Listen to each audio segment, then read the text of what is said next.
Mavericks. Luka, 33, 11, and 8. LeBron had 17, 8, and 5. Rui with 17 off the bench. Max Christie, all right, 24 points. He's been doing some things. But the win goes to the Lakers on this one. A 15-point comeback is what it took. That, of course, on the heels of losing to the Clippers the night before. DeAndre Ayton benched in the fourth quarter. That's what happened. Lou, I don't know what am I doing with the Lakers? Like, where am I putting them in this scope of the NBA right now? Are they good? Are they not good? I think I tried to tell y'all this last week. I think they are what they are. They are a middle of the pack team. You know, they're 4-6 in their last 10, but they're 3-4 in their last 4. So like, what do you make of all of this? You know, this week so far they've only lost to the Clippers, and you know they obviously had the comeback win against the Mavericks where they got a lot of good production out of Marcus Smart. Rui was another guy that played really well for them. LaRavia was out there in minutes that mattered, and obviously LeBron gave you what LeBron is going to give, and Luka as well. And so I think that's just what this team is at this point.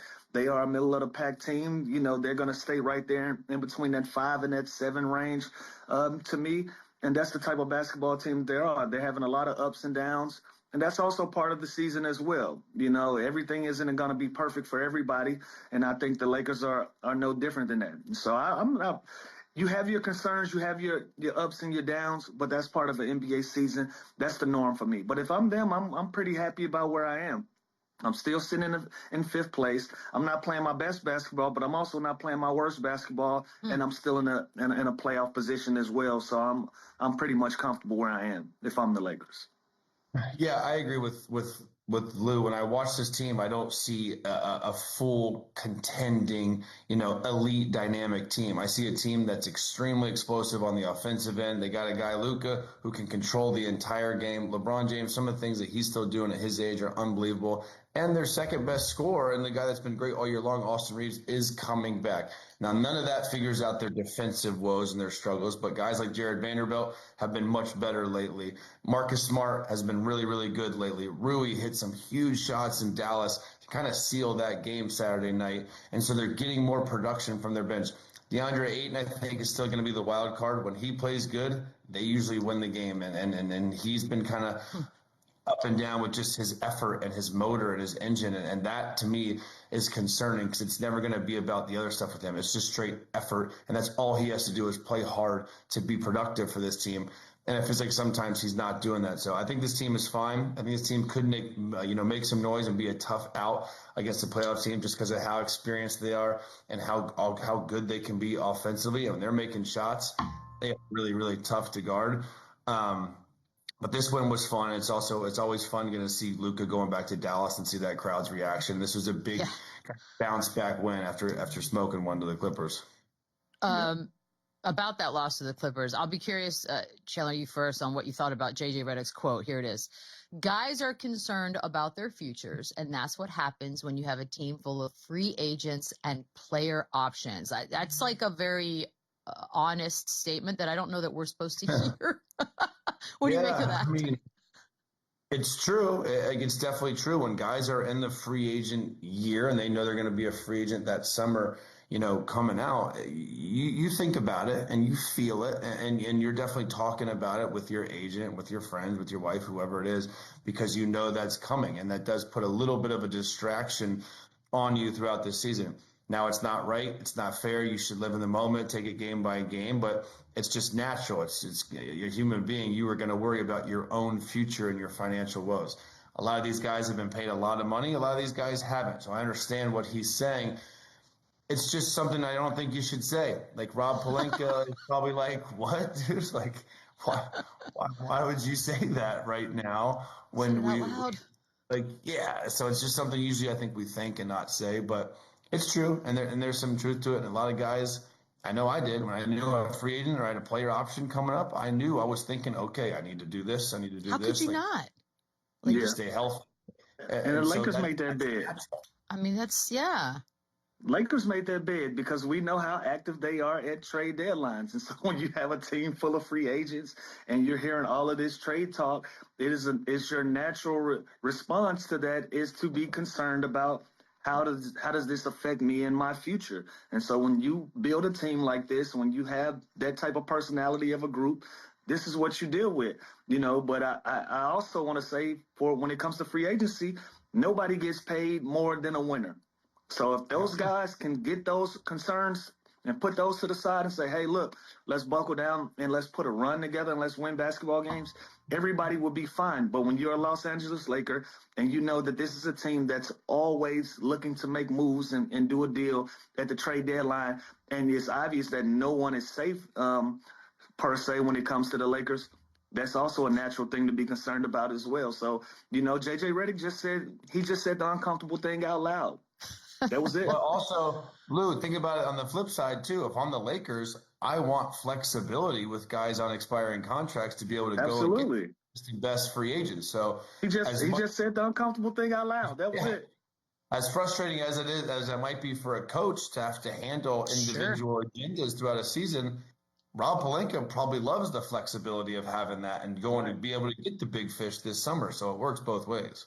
Feels like college. Feels like we're doing college rules in the Lakers land, like the current way we do that, which I don't hate. I'm actually amazed that they're in fifth place. I'll be honest. I'm amazed that they've been able. So you think they're worse than?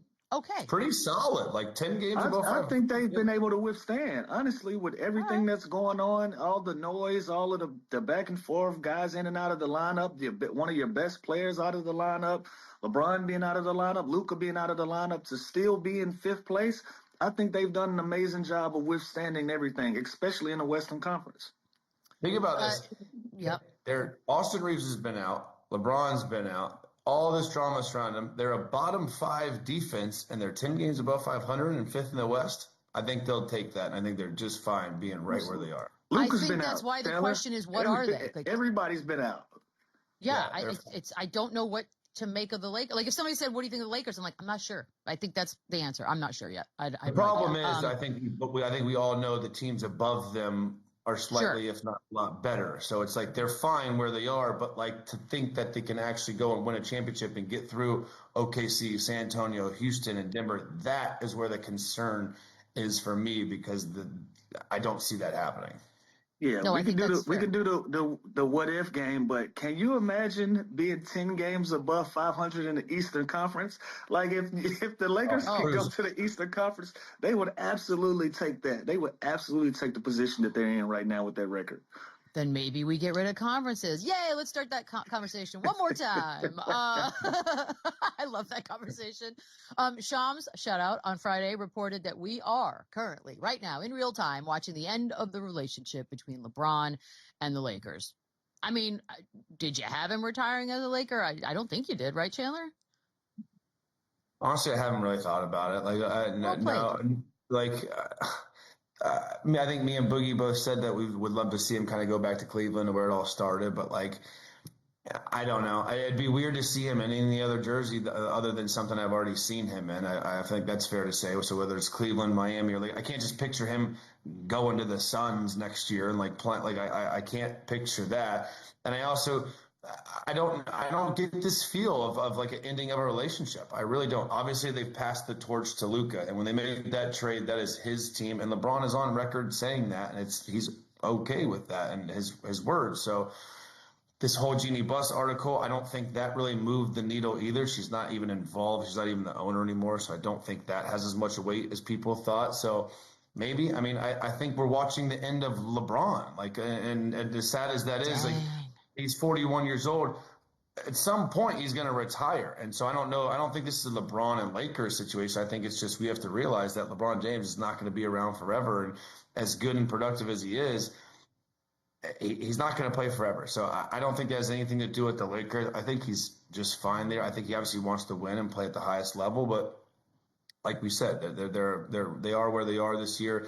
This is Luka's team moving forward. But that's normal. He's 41 years old. You're not like you're going to be the franchise built around the guy. So I don't understand where this is coming from. I don't think that Jeannie Buss article was that big of a deal, to be honest with you. And so I don't know. I honestly, I don't know.